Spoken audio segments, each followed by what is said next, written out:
കഥ ബീഹാറിലെ കമൽപൂർ ഗ്രാമത്തിന്റേതാണ്. ഭക്തിയും പാരമ്പര്യവും നിറഞ്ഞ ഈ ഗ്രാമത്തിൽ നോൺ വെജ് കഴിക്കുന്നതിന് എതിർപ്പുണ്ടായിരുന്നു. ഏകദേശം 2 വർഷങ്ങൾക്ക് മുൻപ് ഈ ഗ്രാമത്തിൽ ഒരു വലിയ സംഭവം ഉണ്ടായി. ഈ ഗ്രാമത്തിലെ കിഷൻ, അദ്ദേഹത്തിന് സ്വന്തമായ ഒരു ഹോട്ടൽ ഉണ്ടായിരുന്നു. അവിടെ ഓംലെറ്റ് കഴിച്ച് പെട്ടെന്ന് 50-ന് മുകളിൽ ആളുകൾക്ക് വയ്യാതെയായി. അവരുടെ അവസ്ഥ അത്ര മോശമായിരുന്നു. 6-7 മാസം വരെ അവർക്ക് ചികിത്സ നടന്നുകൊണ്ടേയിരുന്നു. പക്ഷേ ദൈവത്തിന്റെ അനുഗ്രഹം കാരണം അവരെല്ലാരും ഗുണം പ്രാപിച്ചു. പിന്നെ അന്ന് മുതൽ കമൽപൂർ ഗ്രാമത്തിൽ മുട്ടകളേ ഇല്ല. നോൺ വെജ് കഴിക്കരുതെന്ന് എതിർപ്പും അറിയിച്ചു. ഈ ലോകത്തിൽ എന്താണ് സംഭവിക്കുന്നത്? എന്താ സംഭവിക്കുന്നത് പറയാ. ഇപ്പോഴാണ് മൊബൈലിൽ ഒരു റെസിപ്പി കണ്ടത്. Chicken kebab. ഷെടാ, ചിക്കൻ കബാബോ? ഇതുപോലുള്ള ഭക്ഷണത്തിനെ എവരെങ്കിലും കഴിക്കുമോ? ഇതെല്ലാം കണ്ട ഉടൻ തന്നെ എല്ലാം നാശമായി പോയി. എന്താ പറ്റിയത്? നിങ്ങൾ എന്തിനാ നിങ്ങളുടെ ദേഷ്യം അതിനോട് കാണിക്കുന്നത്? ശരി, വരൂ, ഒരു കാര്യം ചെയ്യൂ. മൊബൈൽ എന്റെ കയ്യിൽ തരൂ, ഞാൻ കൊണ്ടുപോയി വെക്കാം. ഇങ്ങനെയായിരുന്നു കമൽപൂർ ഗ്രാമത്തിലെ ജനങ്ങളുടെ സ്വഭാവം. പക്ഷെ പറയുമല്ലോ, മാറ്റമൊന്നാണ് ഈ ലോകത്ത് മാറാതെ ഇരിക്കുന്നതെന്ന്. അതുകൊണ്ടിപ്പോൾ കമൽപൂരിന് മാറേണ്ട സമയമെത്തിക്കഴിഞ്ഞു. പിന്നെ ഇതിനുള്ള കാരണം അവിടേക്ക് വന്ന ഒരു പുതിയ ആള് കാരണമാണ്. അദ്ദേഹം ഒരു സയന്റിസ്റ്റ് ആണ്. വളരെ നല്ലായിട്ട് ശുദ്ധം ചെയ്തു രാമു. വളരെ നന്ദി സാറേ. ഇപ്പോൾ നീ വേഗം ചെന്ന് കടയിൽ നിന്ന് മുട്ട വാങ്ങിക്കൊണ്ട് വാ. പിന്നെ എനിക്ക് സൂപ്പറായിട്ട് ആംപ്ലേറ്റ് എടുത്താ. എന്താ, മുട്ട വാങ്ങിക്കൊണ്ട് വരണോ? പിന്നെ ആംപ്ലേറ്റ് ഇടണോ? അതെ, തീർച്ചയായും. ഇതില് ഷാക്കാവാനുള്ള വിഷയം എന്താ ഉള്ളത്? അത് കാര്യം എന്താന്ന് വെച്ചാൽ ഈ ഗ്രാമത്തിൽ നോൺ വെജ് കഴിക്കാൻ പാടില്ലായിരുന്നു. എന്താ? എന്തിനാ സാറേ? കാര്യം എന്താന്ന് വെച്ചാൽ അത് 2 കൊല്ലങ്ങൾ മുൻപ് ഞങ്ങളുടെ ഗ്രാമത്തിലുള്ള ഹോട്ടലിൽ ഓംലെറ്റ് ചെയ്തു. അത് വലിയ പ്രശ്നമായി. ആ ഓംലെറ്റ് കഴിച്ചത് കാരണം ഗ്രാമത്തിൽ 50 പേരിന് സുഖമില്ലാതെ പോയി. 6 മാസം വരെ അവർക്ക് ട്രീറ്റ്മെന്റും നടന്നു. എന്താ, 6 മാസമോ? നീ എന്താ കള്ളം പറയുന്നോ? അല്ല സയന്റിസ്റ്റ് സാറേ, ഞാൻ കള്ളം പറയുന്നില്ല, നിജമാണ് പറയുന്നത്. ആ മുട്ടയിൽ എന്താ ഉള്ളത് അറിയില്ല. ഗ്രാമത്തിലുള്ള എല്ലാവർക്കും സുഖമില്ലാതെ പോയി. നിങ്ങൾ എന്താന്ന് കേൾക്കണ്ട.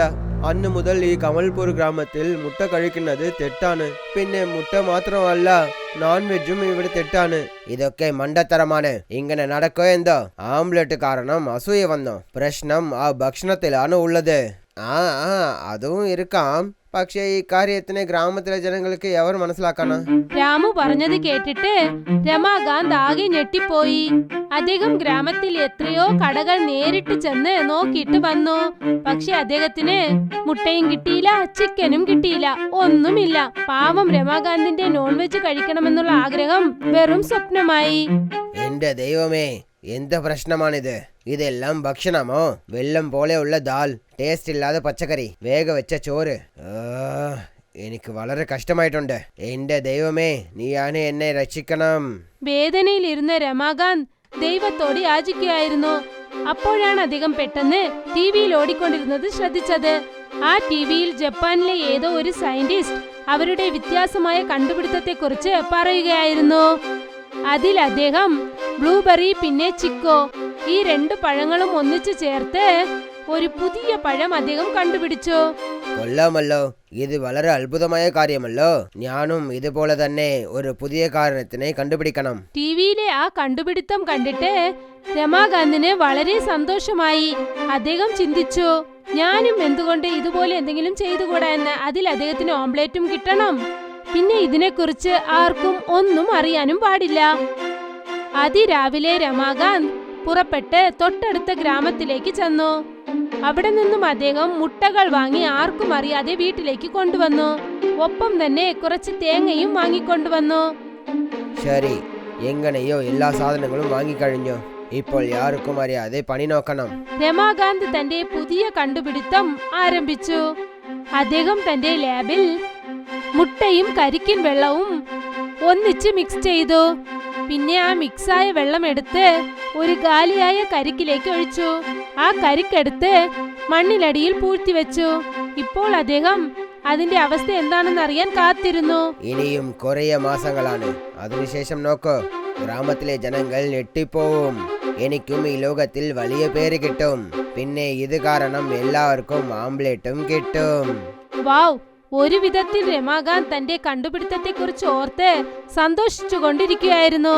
അദ്ദേഹത്തിന് എന്തോ ഒരു വിശ്വാസം ഉണ്ടായിരുന്നു. അദ്ദേഹത്തിന്റെ ഈ പുതിയ കണ്ടുപിടുത്തം തീർച്ചയായും വിജയിക്കുമെന്ന്. ദിവസങ്ങൾ കടന്നുപോയി. ആ തെങ്ങും പതിയെ പതിയെ വളർന്നു വന്നു. ഒപ്പം തന്നെ രമാകാന്തിന്റെ വിശ്വാസവും. ഗ്രാമത്തിൽ പതുക്കെ പതുക്കെ ഇതിനെക്കുറിച്ചുള്ള സംസാരവും പിന്നെ പിറുപിറുപ്പുകളും തുടങ്ങിക്കഴിഞ്ഞു. എന്താ രാമോ, എങ്ങനെ ഉണ്ട്? എന്താ പറയാനാ കിഷൻ ചേട്ടാ, എല്ലാം നന്നായിട്ടുണ്ട്. കൃഷിയും നന്നായിട്ട് പോയിക്കൊണ്ടിരിക്കുന്നു. അത് മാത്രമല്ലാതെ പുതിയ സയന്റിസ്റ്റ് വന്നിട്ടുണ്ടല്ലോ. അദ്ദേഹത്തിന്റെ വീടിനെയും ഞാനാണ് നോക്കുന്നത്. അത് കാരണം എല്ലാം നന്നായി പോയിക്കൊണ്ടിരിക്കുന്നു. ശരി, നല്ല കാര്യമാണ്. ഇത് കാരണം നിന്റെ വരുമാനവും ഡബിളായിരിക്കുമല്ലോ. അങ്ങനെയും പറയാം. പിന്നെ ഞാൻ നിന്നോട് ഒരു കാര്യം ചോദിക്കണം. കേൾക്കൂ. ഞാൻ ഒരു കാര്യം കേട്ടു. നിന്റെ സയന്റിസ്റ്റ് ഉണ്ടല്ലോ, പുതിയതായിട്ട് കണ്ടുപിടിച്ചിട്ടുണ്ടെന്ന് കേട്ടു. ഞാൻ നിന്നോട് എന്ത് പറയാനാ, എന്തൊക്കെയോ ചെയ്തുകൊണ്ടിരിക്കുന്നു. ദിവസം തോറും അദ്ദേഹത്തിന്റെ സെന്ററിൽ ഉള്ളത്, ചില സമയങ്ങളിൽ തോട്ടത്തിലുള്ളത്, എന്തോ ഒരു കാര്യം നടക്കുന്നു. പക്ഷേ എനിക്ക് ഒരു കാര്യം മനസ്സിലായിട്ടില്ല. പഠിച്ച ആളുകൾ, അദ്ദേഹത്തിന്റെ കുറുമ്പുകൾ. നീ പറയുന്നത് നേരാണ്. രമാകാന്തിന്റെ കണ്ടുപിടുത്തത്തെ കുറിച്ച് വലുതായി സംസാരിക്കാൻ തുടങ്ങി. പക്ഷെ ആ കാര്യത്തിൽ പുകഴ്ത്തുന്നത് കുറവാണ്. പക്ഷേ രമാകാന്തിന്റെ ബുദ്ധിയെക്കുറിച്ച് ചോദ്യങ്ങൾ ഉയരാൻ തുടങ്ങി. പിന്നെ ഇങ്ങനെ എന്തുകൊണ്ട് സംഭവിക്കില്ല? ഓംലെറ്റ് കഴിക്കാനായി തെങ്ങ് പോലും ആരതിനെ വളർക്കും?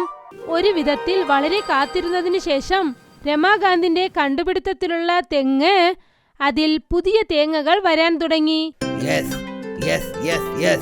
ഞാൻ ചെയ്തു കാണിച്ചു. എന്താ സയന്റിസ്റ്റ് സാറേ, എന്ത് പറ്റി? എന്തിനാ നിലവിളിക്കുന്നത്? നീ എന്താ കേൾക്കുന്നു? നിനക്ക് കാണുന്നില്ലേ? പുതിയ തേങ്ങകൾ വളർന്നു. രമാകാന്ത് പറഞ്ഞത് കേട്ടിട്ട് പെട്ടെന്ന് രാമു മുകളിലേക്ക് നോക്കി. അദ്ദേഹം നോക്കിയപ്പോൾ അദ്ദേഹത്തിന്റെ കണ്ണുകൾ ഉറഞ്ഞുപോയി. ആ മരത്തിൽ വലിയ വലിയ പിന്നെ വളരെ നല്ല രീതിയിലുള്ള കരിക്കുകൾ ഉണ്ടായിരുന്നു. കൊള്ളാമല്ലോ, ഇത് വളരെ അത്ഭുതമായിട്ടുണ്ട്. ഇനിയും ഒന്നും സംഭവിച്ചിട്ടില്ല. അത്ഭുതം ഇതിന് ശേഷമാണ്. എന്ന് വെച്ചാ? രാമുവിന്റെ ചോദ്യത്തിന് രമാകാന്ത് ഒരു മറുപടിയും പറഞ്ഞില്ല. സാർ, നിങ്ങൾ എന്താ ചെയ്യുന്നു? കണ്ടില്ലേ, ജോലി ചെയ്യുന്നു. നിനക്ക് വേണ്ടി സ്പെഷ്യലായിട്ട് ഞാൻ കണ്ടുപിടിച്ച തേങ്ങായ ആംപ്ലേറ്റ്, അതും വളരെ വ്യത്യാസമായിട്ട്. എന്ത് ഓംപ്ലേറ്റോ? അത് മുട്ടയിലോ? ഇല്ല, ഞാൻ കഴിക്കില്ല. ഞാൻ വീണ്ടും ഹോസ്പിറ്റലിൽ ചേരണോ? ഞാൻ പോകുന്നു. രാമു അവിടെ നിന്നും ഒന്നും പറയാതെ ഓടാൻ തുടങ്ങുകയായിരുന്നു. അപ്പോഴാണ് രമാകാന്ത് അദ്ദേഹത്തെ തടഞ്ഞു നിർത്തിയത്. രാമു, നിൽക്ക്. വേണ്ട സാർ, എന്നെ പോകാൻ അനുവദിക്കൂ. ഇവിടെ നോക്ക്, ഞാൻ പറയുന്നല്ലേ, അല്ലെങ്കിൽ ജോലിയിൽ നിന്ന് അഴിച്ചേക്കും. വേറെ എവരെങ്കിലും ജോലിക്ക് വെക്കും, അതും ഡബിൾ ശമ്പളത്തിൽ. മനസ്സിലായോ? എന്ത് ഡബിൾ ശമ്പളമോ? എന്ന് വെച്ചാൽ ശരി. പണമെന്ന് പറഞ്ഞത് കേട്ടിട്ട് രാമു മിണ്ടാതെ നിന്നു. പക്ഷേ ഉള്ളിനകത്ത് ഇപ്പോഴും അദ്ദേഹത്തിന്റെ മനസ്സ് പിടഞ്ഞുകൊണ്ടേയിരുന്നു. അദ്ദേഹം നോക്കി. രമാകാന്ത് ആ കരിക്കിനെ മുറിച്ചു. എന്നിട്ടത് മുട്ടയെപ്പോലെ നന്നായി മിക്സ് ചെയ്തു. അതിൽ നിന്നും വെളുത്ത നിറത്തിലുള്ള കരിക്ക് വരാൻ തുടങ്ങി. ഒരുപാട്. കൊള്ളാമല്ലോ, കാണാൻ വളരെ നന്നായിട്ടുണ്ട്. ചേടാ, നീ ഇത് കളിച്ചു നോക്ക്. കഴിക്കാൻ വളരെ രുചിയായിട്ടുണ്ടാവും. ആ കരിക്കിന്റെ വെള്ളത്തിൽ രമാകാന്ത് മഞ്ഞൾ, ഉപ്പ്, മസാല, മുളകുപൊടിയോടൊപ്പം കുറച്ച് പഴങ്ങളും ചേർത്തു. അതായത് മാമ്പഴ കഷ്ണങ്ങൾ, ചീക്കു, മാതളങ്ങ, ക്യൂട്ടി ഫ്രൂട്ടി ഇതുപോലെ. എന്നിട്ട് ആ മിക്സഡ് വലുതായി പിന്നെ വലിയൊരു കടായിൽ എണ്ണയൊഴിച്ച് അതിനെ വേവിച്ചു.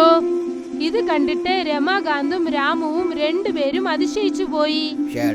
ആലോചിച്ചതിനേക്കാളും വലുതായിട്ടുണ്ട്. കരിക്കിൻ വെള്ളവും മസാല പൊടിയും ചേർത്ത് ചെയ്യപ്പെട്ട ഇതൊരു ഇൻവെൻഷണൽ ഓംലെറ്റ് ആണ്. കടായിൽ അത് പരന്നിരുന്നു. പിന്നെ അതിൽ പഴങ്ങൾ ഒരുപാട് നിറഞ്ഞിരുന്നു. അത് നന്നായി വെന്തുമിരുന്നു. ഒരു വഴിയായി പൂർത്തിയായി. വരൂ രാമു, ഇത് നമ്മൾ ഒന്നിച്ച് കഴിക്കാം. രമാകാന്ത് പറഞ്ഞത് കേട്ടിട്ട് രാമു പേടിച്ച് ഒരു വായ് എടുത്തു വെച്ചു. എന്നിട്ട് അദ്ദേഹം അതിൽ മയങ്ങിപ്പോയി. അദ്ദേഹത്തിന് ഓംലെറ്റ് വളരെ രുചിയുള്ളതായും മസാല നിറഞ്ഞതായും ഇരുന്നു. ഒപ്പം പഴങ്ങളുടെ രുചിയും അതിന്റെ സ്വാദ് വീണ്ടും അധികരിച്ചു കൊണ്ടിരുന്നു. അദ്ദേഹത്തിന് വളരെ സന്തോഷമായിരുന്നു. അതായത് ഈ ഓംലെറ്റ് മറ്റുള്ള ഓംലെറ്റുകളെ പോലെ അല്ല. അദ്ദേഹത്തിന് ഇത് കാരണം ഒന്നും സംഭവിച്ചില്ല. എന്താ സാർ ഇത് വളരെ അത്ഭുതമായിട്ടുണ്ട്. എനിക്കൊന്നും സംഭവിച്ചിട്ടില്ല. കണ്ടില്ലേ, ഞാൻ പറഞ്ഞല്ലേ ഒന്നും സംഭവിക്കില്ലെന്ന്. നീയാണ് ആവശ്യമില്ലാതെ പേടിച്ചത്. ശരി, ഇപ്പോൾ വേഗം എന്റെ ഫ്രൂട്ടി ഓംലെറ്റിനെ പൂർത്തി ചെയ്. അത്ഭുതമായിട്ടുണ്ട്. ഫ്രൂട്ടി ഓംലെറ്റ് നല്ല പേരാണ്. രമാകാന്ത് പറഞ്ഞത് കേട്ട് രാമു ഒരുപാട് സന്തോഷിച്ചു. ഒപ്പം തന്നെ രമാകാന്തിന്റെ അതിശയിപ്പിക്കുന്ന വിജയകരമായ ഈ കണ്ടുപിടിപ്പ് എല്ലാ ആൾക്കാരും അറിഞ്ഞു. കമൽപൂർ ഗ്രാമത്തിൽ വീണ്ടും ചിക്കനും ഓംലെറ്റും ചെയ്യാൻ തുടങ്ങി. പിന്നെ ഈ കണ്ടുപിടുത്തത്തിനു വേണ്ടി രമാകാന്തിനെ അവർ പ്രശംസിച്ചു.